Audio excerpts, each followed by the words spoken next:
High, welcome to another mini blog. আজকে যাচ্ছি সুচরিতাদের বাড়ি বিকেলবেলা।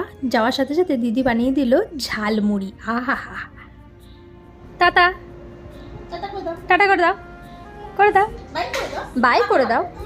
পুচকুটার শরীরটা অনেক দিন ধরে খারাপ যাচ্ছে, তো তাই ওকে দেখতে গেছিলাম। ওকে দেখার পরে দিদি আর আমি গেলাম সামনেরই সুপার মার্কেটটায়। টুকটাক কিছু জিনিস কেনার ছিল, আর এই সুপার মার্কেটটা নয়, বাঙালিদের অনেক কিছু পাওয়া যায়, তাই দিদি নিয়ে গেল আমাকে দেখানোর জন্য।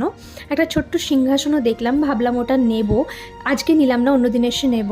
এই ব্লগটা হচ্ছে তন্ময়ের বার্থডের আগের দিনের ব্লগ, তাই দেখতেই পারছো ওর জন্য হ্যাপি বার্থডে এগুলো দেখছিলাম, ক্যান্ডেলস দেখছিলাম, আর এদিকে সেন্টেড ক্যান্ডেলস নিতে এলাম। সেন্টেড ক্যান্ডেলসগুলো এত সুন্দর সুন্দর ছিল না, কোনটা ছেড়ে কোনটা নেব সেটাই ভাবছিলাম। যাই হোক, বাড়ি নিয়ে এলাম একটা।